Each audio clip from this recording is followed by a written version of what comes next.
नमस्कार, स्वागत है आप सभी का डीडी न्यूज के इस खास बुलेटिन एक्सप्रेस 100 में, जहां हम आपके लिए लेकर आते हैं राजनीति, मनोरंजन, देश, दुनिया, खेल और व्यापार जगत की सभी बड़ी खबरों को एक्सप्रेस यानी फटाफट अंदाज में। मैं हूं शहला निगार। आइए खबरें देखते हैं तेज रफ्तार के साथ। राष्ट्रपति द्रौपदी मुर्मू यूपी के पिपरी भटहट में महायोगी गुरु गोरखनाथ आयुष विश्वविद्यालय का उद्घाटन किया। इस मौके पर सीएम योगी आदित्यनाथ भी मौजूद रहे।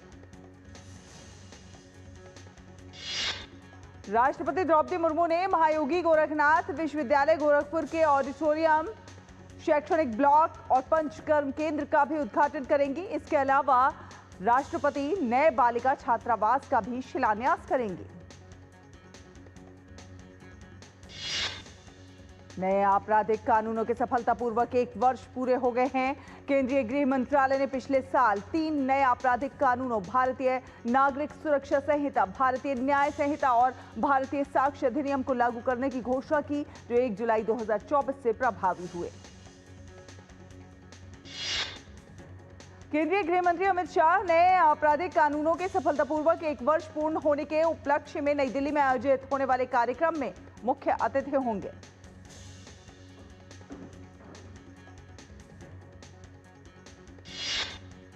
डिजिटल इंडिया के 10 वर्ष पूरे होने का उत्सव मना रहा है।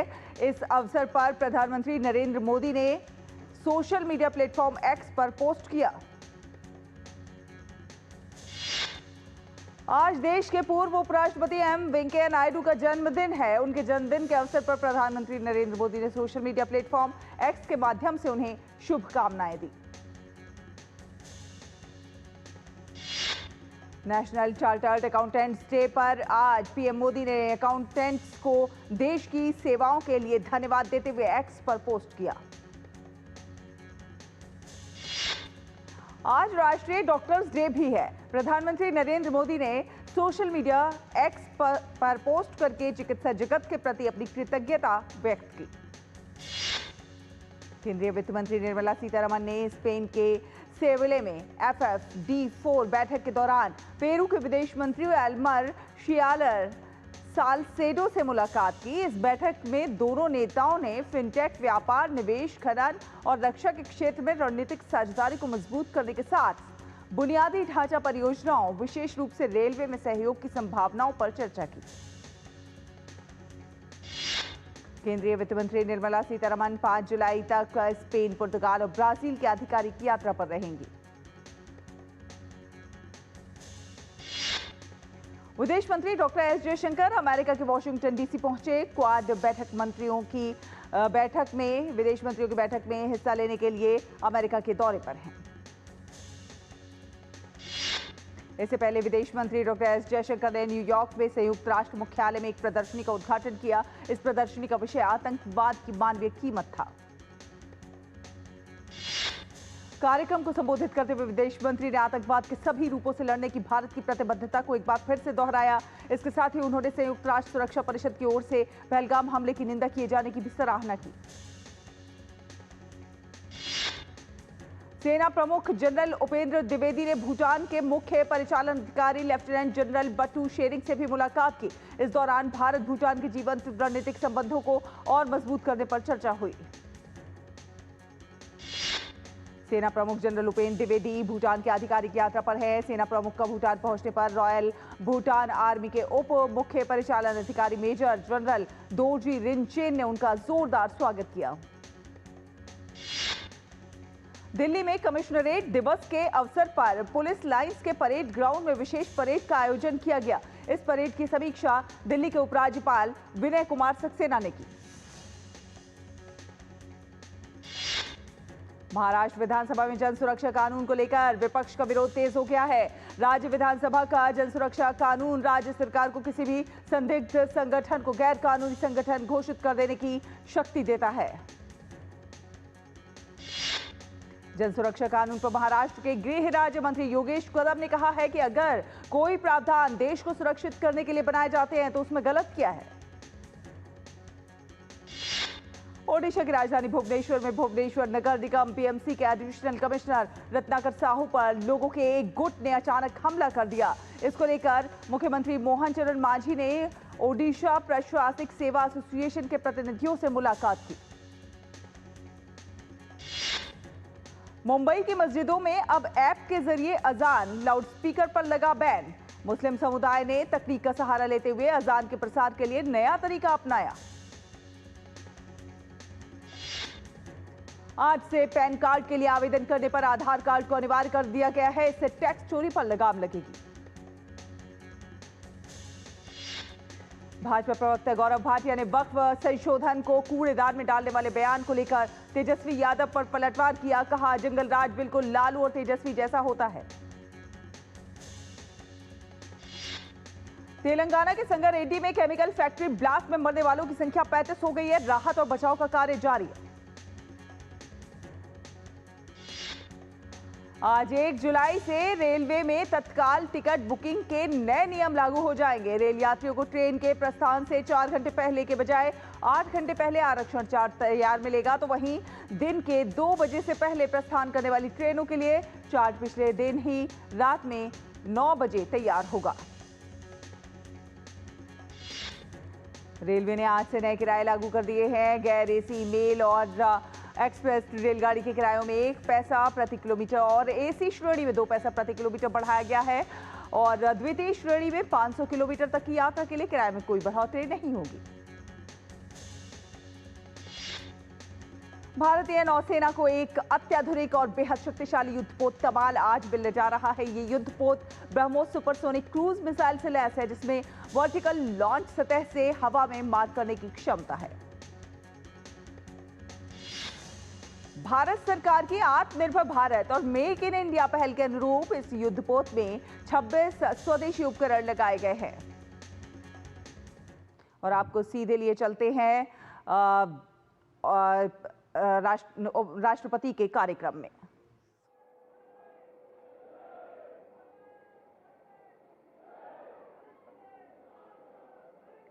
इस आयुष विश्वविद्यालय के लोकार्पण के अवसर पर उपस्थित उत्तर प्रदेश की राज्यपाल एवं इस विश्वविद्यालय की कुलाधिपति श्रीमती आनंदीबेन पटेल जी, मुख्यमंत्री योगी आदित्यनाथ जी, राज्य सरकार में आयुष मंत्री डॉक्टर दयाशंकर मिश्रा दयालु जी, जल शक्ति मंत्री श्री सत्येंद्र देव सिंह जी, कृषि मंत्री श्री सूर्य प्रताप शाही जी और मत्स्य मंत्री डॉक्टर संजय निषाद जी, संसद सदस्य श्री रवि किशन जी, कुलपति प्रोफेसर रामचंद्र रेड्डी जी, यहाँ उपस्थित सभी राज सेवक, राजनेतागण, अन्य विशिष्ट अतिथिगण, देवी और स्वजनों, महाजगी गुरु गोरखनाथ की इस पवित्र धरती को मैं सादर नमन करती हूँ। गुरु गोरखनाथ के बारे में कहा गया है कि आदि गुरु शंकराचार्य के बाद इतना प्रभावशाली और महिमापूर्ण महापुरुष भारतवर्ष में दोबारा नहीं हुआ है। गोरखपुर योग भूमि है। गुरु गोरखनाथ ने तो इस क्षेत्र को अक्षय आध्यात्मिक ऊर्जा से समृद्ध किया ही है। ये परमहंस योगानंद की जन्मभूमि भी है। आप सभी भाई बहन ऐसे महान स्थानीय परंपराओं से जुड़े हुए हैं जिनका राष्ट्रीय महत्व है, जिनका पूरी मानवता पर प्रभाव है। ये प्रसन्नता की बात है कि श्री आदिनाथ, श्री वसेंद्रनाथ और श्री गोरखनाथ जी की परंपरा को आगे बढ़ाते हुए गोरखपुर से प्रसारित हुआ नाथ पंथ भारत के कोने कोने में तथा अन्य देशों में भी मानवता के कल्याण में सक्रिय है। तपस्या, साधना और अध्यात्म की ये धरती आत्मगौरव तथा राष्ट्र प्रेम की आधार भूमि भी है। 18वीं सदी के सन्यासी विद्रोह से लेकर के 1857 के स्वाधीनता संग्राम तक गोरखपुर एक नाथ पंथ की योगी जन कल्याण और स्वाधीनता संग्राम के सूत्रधार रहे। इस धरती से बाबू बंधु सिंह और राम प्रसाद बिस्मिल जैसे बलिदानियों की गाथाएं जुड़ी है। गोरखपुर से जुड़ी ऐसे महान विभूतियों को मैं सादर प्रणाम करती हूँ, नमन करती हूँ। लगभग 100 वर्ष से गीता प्रेस गोरखपुर से ने भारत के जनमानस की धर्म और संस्कृति से जुड़ी रखने का महान कार्य किया है। संस्कृत और हिंदी के अलावा अन्य अनेक भाषाएं में गीता प्रेस की प्रकाशन उपलब्ध है। ओडिया भागवत के नाम से विख्यात अति बड़ी जगन्नाथ दास द्वारा रचित भागवत महापुराण को ओडिशा के लोग बड़े सम्मान से पढ़ते हैं। ओडिया भागवत का प्रकाशन और प्रसार भी गीता प्रेस गोरखपुर द्वारा किया गया है। कल शाम को मुझे श्री गोरखनाथ जी मंदिर से मैं दर्शन करने का मौका मिला, पूजन करने का मौका मिला, तो वहाँ मुझे ओडिया भाषा में गीता प्रेस गोरखपुर द्वारा प्रकाशित शिव पुराण और भागवत की प्रतियां भेंट की गई है।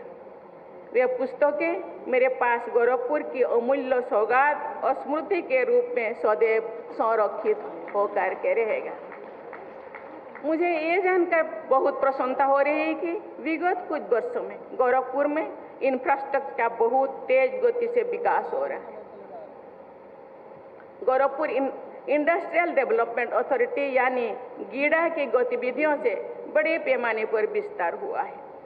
यहाँ के टेराकोटा के कलात्मक उत्पादन देश विदेश में निरंतर और अधिक लोकप्रिय हो रही है।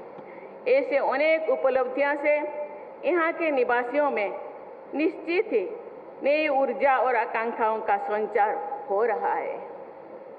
देवी और स्वजनों, भाई और बहनों, महायोगी गुरु गोरखनाथ जैसे विलक्षण विभूति के पवित्र नाम से जुड़े इस विश्वविद्यालय में आकर उनके प्रति श्रद्धा मुझ में और अधिक प्रबल संचार हो रही है। मैं महायोगी गुरु गोरखनाथ जी की पावन स्मृति को सादर नमन करती हूँ। ये विश्वविद्यालय हमारी समृद्ध प्राचीन परंपराओं का नवनिर्मित तथा प्रभावशाली आधुनिक केंद्र है। इस विश्वविद्यालय का लोकार्पण करके मुझे बहुत प्रसन्नता हो रही है। ये लोकार्पण उत्तर प्रदेश ही नहीं अपितु पूरे देश में मेडिकल एजुकेशन और चिकित्सा सेवा के विकास में एक मील का पत्थर साबित होगा। मुझे ये जानकर खुशी हो रही है कि यहाँ उच्च स्तरीय सुविधाओं का निर्माण किया गया है। इन सुविधाओं का लाभ बड़ी संख्या में जनसामान्य को सुलभ होने लगा है। मुझे बताया गया है कि इस विश्वविद्यालय से संबद्ध लगभग 100 आयुष कॉलेज यहाँ की उत्कृष्टता से लाभान्वित हो रही है। यहाँ आयुष पद्धतियों में स्नातक से लेकर उच्चतम उपाधियों के स्तर पर भी शिक्षण एवं शोध कार्य किया जा रहा है, आगे किया जाएगा। आयुष पद्धतियों से जुड़े रोजगारपूर्वक पाठ्यक्रमों की शिक्षा भी यहाँ दी जाएगी। मुझे ये भी बताया गया है कि पारंपरिक चिकित्सा पद्धतियों को अंतर्राष्ट्रीय मानकों के अनुरूप विश्व स्तरीय और स्वीकार्य बनाने के लिए यहाँ शोध कार्यों पर विशेष बल दिया जाएगा। उत्तर प्रदेश के इस प्रथम आयुष विश्वविद्यालय की उत्कृष्ट परिकल्पना और निर्माण को दिशा एवं गति प्रदान करने के लिए मैं मुख्यमंत्री योगी आदित्यनाथ जी को बहुत बहुत धन्यवाद देती हूँ। मैं यहाँ एक बातें कहना चाहूँगी।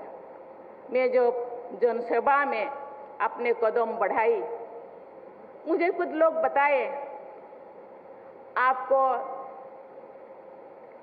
अथक सेवाधारी बनना है। अथक मीन्स जनसेवा में थकना मना है। आप थक नहीं सकते, दिन रात आपको परिश्रम करना पड़ेगा। आपको निद्राजित बनना है।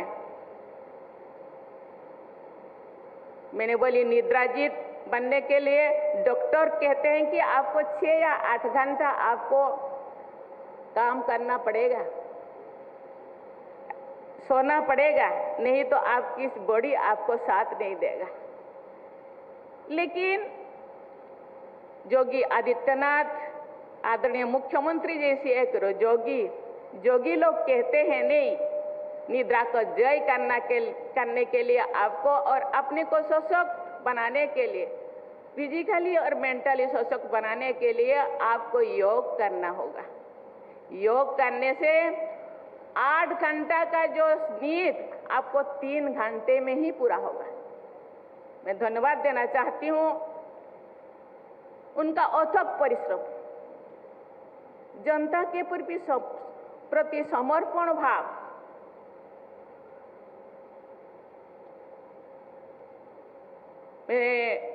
आज इस एरिया में बहुत सारे इंफ्रास्ट्रक्चर सुविधाएं, चाहे स्वास्थ्य हो, चाहे शिक्षा हो, चाहे कृषि हो, हर क्षेत्रों में जनता को समर्पित है। लेकिन भाइयों बहनों, देवियों और स्वजनों, जनता के प्रतिनिधि अथक परिश्रम करते हैं, निद्राजीत बनते हैं, जनता के सुविधा के लिए सुख सुविधा पहुंचाते हैं। लेकिन जिन इंस्टीट्यूट को, जिन संस्था को वो बना रहे हैं, उधर के जो अधिकारी, डॉक्टर्स या नर्स, उनको भी अथक बनना है, निद्राजीत बनना है और जनता का सेवा करना है। ये जिस दिन इस क्षेत्र में कदम रखने के लिए मनस्थ करते हैं, चिंतित करते हैं, उस दिन उनको डिसाइड करना होगा कि मुझे जिस क्षेत्र में कदम रखने के लिए उस दिन वो प्रॉमिस करते हैं कि मुझे अथक बनना है। लेकिन सही जिंदगी में हमको सोचना होगा, मैं सही महीने में वही काम करती हूँ जो जिस दिन में इस संस्था में काम करने के लिए मैं आई, खुद को सोचना होगा। इसीलिए मैं सभी को, जितने डॉक्टर्स, जितने नर्सेस, जितने सेवादारी को, ये आप लोग जीवनदायिनी है। जीवन जीने के लिए सुविधा जोगी जी जैसे, मंत्री जैसे, राज्यपाल जैसे संस्थाएं आपको दे देते हैं, लेकिन उस संस्था का जो प्रयोग आपके हाथों हो रही है। इसीलिए क्योंकि हम भी भाइयों बहनों और देवियों स्वजनों, हम भारत की संतान हैं, इसीलिए हम बहुत ही भाग्यशाली हैं। कहा जाता है कि भारत जोगी ऋषियों की भूमि है। कहा जाता है जोगी और उनके हम दायाद है, उत्तर पीढ़ी है। कहा जाता है जोगी ऋषि 300 साल, 400 साल, 200 साल जीते थे। कहा जाता है ये जो शरीर पंचभूतों से तैयारी हुआ है, जल, स्थल, आकाश, ये जिस चीज को हम अभी लेते हैं, इसीलिए ऋषि बागभट कहते हैं, जिंदगी जीने के लिए उसको जो पूछा गया, उसको पूछते हैं कि जिंदगी स्वस्थ रखने के लिए क्या चाहिए? हितभुक, ऋतभुक और मितभुक। हितकर, मित और सात्विक। आज जिस चीज को आदरणीय राज्यपाल ने बोले, इसीलिए हमको ध्यान देना होगा। आज हम लोगों के पास संसाधन है, हम लोगों के पास बहुत सारे सुविधाएं हैं, लेकिन सही मायने में हर सुविधा को हम अपने शरीर के लिए यूज करें, यूटिलाइज करें, और जो यूटिलाइज करेंगे हम लोगों का स्वास्थ्य ठीक मायने में स्वस्थ रहेगा। इसीलिए आज जो भी स्कूलें हैं, कॉलेजेस हैं, और सही है, मैं धन्यवाद देना चाहती हूँ प्रधानमंत्री नरेंद्र मोदी जी को। आज इंटरनेशनल योगा डे हो रहा है। योगा केवल एक दिन का नहीं है। मैं मानती हूँ जो योगा है, जो खेती करते हैं, जो जंगलों में काम करते हैं, जो इंडस्ट्री में जो हार्डवर्क करते हैं, उनके लिए योगा आवश्यकता नहीं है। लेकिन जो ऑफिस में काम करते हैं, जो फिजिकल वर्क बहुत कम करते हैं, उनका योगा आवश्यक है। खान पान हर चीज का जो सही परिमाण होना चाहिए। इसीलिए भारत के ओ पूर्वजों मुनि ऋषि, उनका हम दायाद कहता है, हम उत्तर पीढ़ी कहलाते हैं, तो उनका मान रखना है। आज भारत का डंका सारा विश्व में बाज रहा है, लेकिन उसी चीज को आगे बढ़ाने के लिए हम पूरा भारतवासी इस चीज को ध्यान में रखना है। हम लोगों को कहते हैं कि स्वास्थ्य ही संपदा, क्योंकि स्वास्थ्य ठीक रहेगा तो फिर भारत को आगे बढ़ाने के लिए जो हम सपना देखते हैं कि 2047 तक हम विश्व गुरु बनेंगे, विकसित भारत बनेगा, तो इसी के लिए आज से हम लोगों को प्रयास करना होगा। और इसी संस्था वो एक माध्यम होगा, और जितने भी संस्थाएं, एजुकेशन संस्थाएं हो, इंस्टीट्यूशन हो, या हेल्थ इंस्टीट्यूशन हो, या कोई भी इंस्टीट्यूशन हो, वो उसका माध्यम है जिस चीज को यहाँ के मुख्यमंत्री और बहुत सारे मंत्रियां हम लोगों के लिए सुविधा दे रहे हैं। उत्तर प्रदेश राज्य सरकार के अंतर्गत संचालित सभी विश्वविद्यालय का ये सौभाग्य है कि उन्हें कुलाधिपति के रूप में राज्यपाल महोदया श्रीमती आनंदी पटेल जी का मार्गदर्शन भी मिल रहा है। देवियों और स्वजनों, आयुर्वेद, योग, प्राकृतिक चिकित्सा तथा सिद्ध जैसे भारत की पुरातन प्राणियों में समग्र और सार्थक जीवन जीने का वैज्ञानिक पद्धति बताया गया है।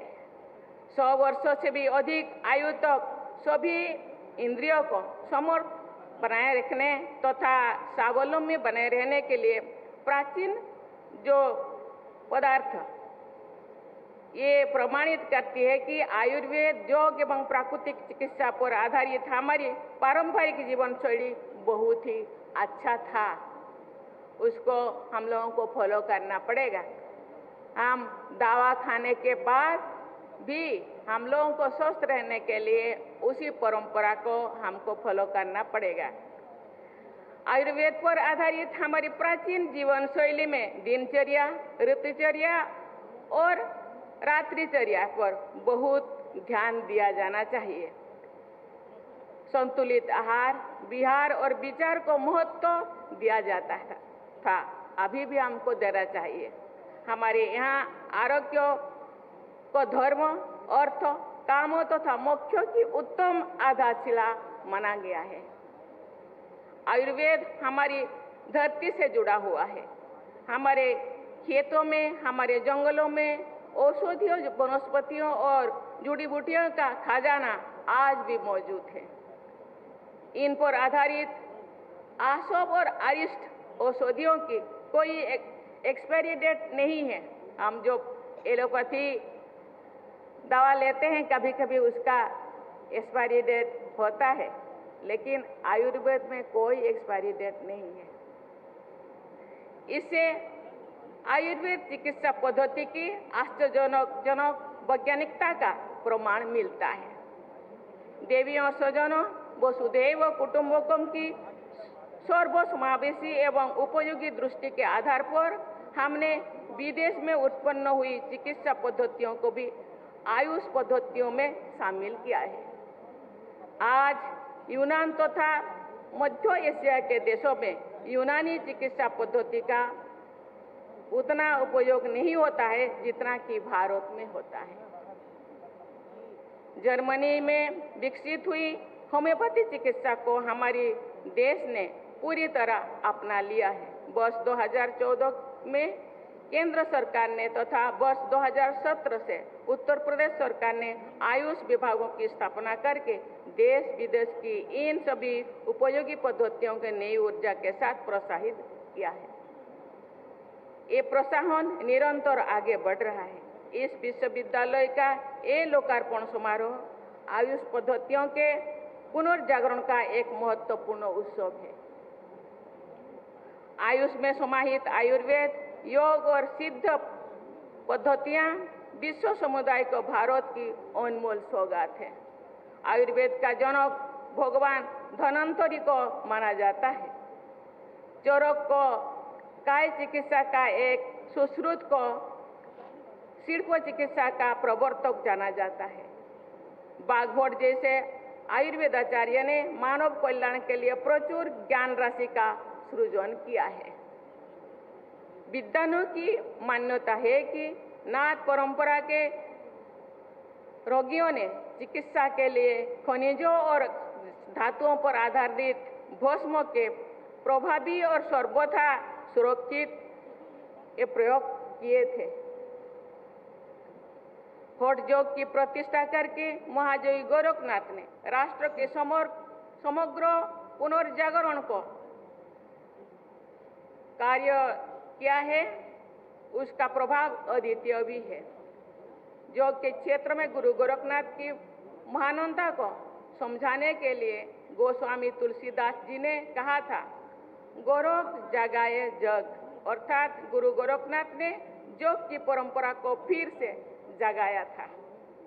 उन्होंने जनभाषा के माध्यम से साधकों में ही नहीं बल्कि जनसाधारण में भी हठ योग का व्यापक प्रचार प्रसार किया था। देवियों और स्वजनों, विगत 21 जून को विश्व के अनेक देशों ने उत्साहपूर्वक अंतर्राष्ट्रीय योग दिवस मनाया गया है। पिछले कुछ वर्षों के दौरान अपने अपने देश में योग पद्धति का प्रचार प्रसार करने वाले विदेशी नागरिकों को भी पद्मश्री से सम्मानित किया गया है। मुझे बताया गया है कि आयुष पद्धतियों पर आधारित चिकित्सा की लोकप्रियता बढ़ रही है। ये विश्वविद्यालय आयुष पद्धतियों की लोकप्रियता को और अधिक बढ़ाने में प्रमुख भूमिका निभा सकता है। इन पद्धतियों की वैज्ञानिक स्वीकार्यता को बढ़ाने में भी ऐसे विश्वविद्यालय का निर्णायक योगदान रहेगा। मुझे विश्वास है कि महायोगी गुरु गोरखनाथ आयुष विश्वविद्यालय परंपरा और आधुनिकता के संगम के नई प्रतिमान स्थापित करेगा तथा भविष्य में एक महान संस्थान के रूप में अपनी पहचान बनाएगा। इस दृढ़ विश्वास के साथ अपनी वाणी को विराम देती हूँ। आपको बहुत बहुत धन्यवाद। जय हिंद, जय भारत।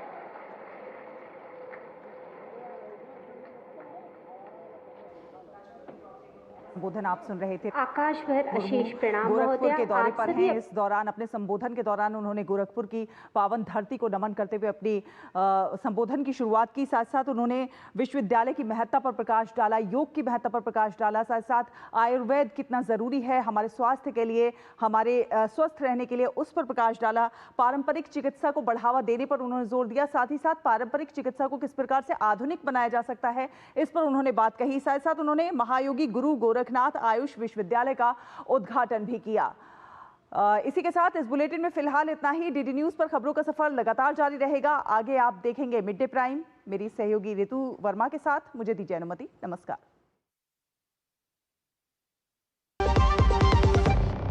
टाइम पे खा लेना और प्लीज बाइक धीरे चलाना। जी।